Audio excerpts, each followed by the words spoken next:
একটা সময় তো ধরেন আমাদের দুজনের সিনেমাই বেশি রিলিজ হতো এবং আমরা করতামও তাই। ২০০৯ থেকে ভুল না করলে ৯ থেকে ১৫ পর্যন্ত শাকিব অপুর মানে একটা পরপর সিনেমা ছিল।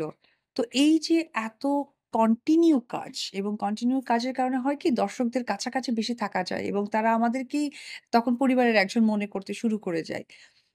সেখান থেকে আসলে আমাদের ভালো লাগা এবং যেখানেই কোনো প্রোগ্রাম বা কোনো কিছু হোক না কেন, আমাকে যেমন সাকিবের কথা, আমার বিশ্বাস সাকিবকেও আমার কথা জিজ্ঞেস করা হয়। এটা আসলে কাজের জায়গাটা এবং কাজের পরিসীমাটা অনেক বেশি। সময়টা অনেক বেশি তার জন্য হয়তো। দেখেন কাজের জায়গাটা যখন প্রকাশ পাবে তখন সকলেই দেখবে। তো কাজের জায়গাটা প্রকাশের জন্য অপেক্ষা করতে হবে বা কাজের জায়গাটার জন্য একটা পরিবেশ তৈরি করতে হবে।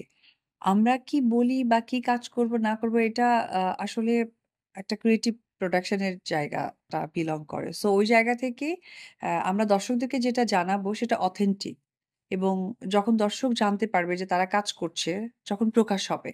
সো এই বিষয়টা আসলে ওইভাবে বলার কিছু নেই। এটা সময়ের সাথে মানুষ জানতে পারবে। আ এইটা প্রোগ্রামটা হচ্ছে স্পাইসি হাউস উনারা অর্গানাইজ করেছেন যেটা আজমানে। দুবাইতে আজমানে একটি জায়গা আছে সেখানে এটা অবস্থিত। আর আরেকটা ইম্পোর্টেন্ট ইনফরমেশন হচ্ছে যে ১০ টা দেশের মডেলরা আসছেন যারা হাঁটবেন এবং এই ১০ টা মডেলের সাথে যে শো স্টপার থাকে সেটা আসলে আমি হচ্ছি। তো এটা বাংলাদেশের জন্য আমার কাছে মনে হয় যে অনেক বড় একটা প্রেজেন্টেশন।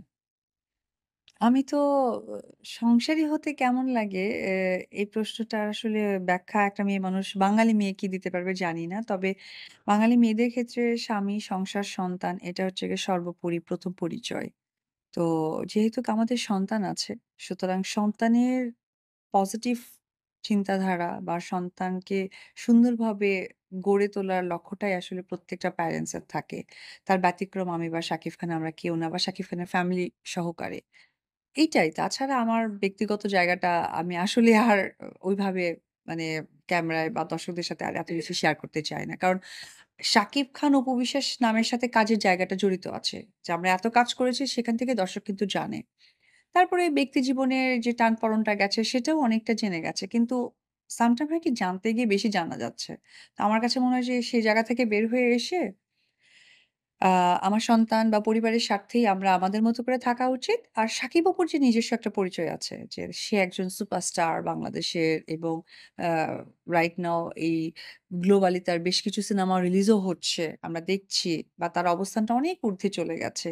এবং আমিও কাজ করছি, আমাকেও মানুষটা কাজের জায়গা থেকে চেনে। আমার মনে হয় কাজের জায়গাটাই পরিচিতিটা থাকুক দর্শকদের কাছে এখন থেকে। শাকিব খান অ্যাডাল্ট এবং বুদ্ধিমান মানুষ এবং পরিপক্ক এবং আমার থেকে বিশেষ করে অনেক বেশি এক্সপেরিয়েন্স একজন মানুষ।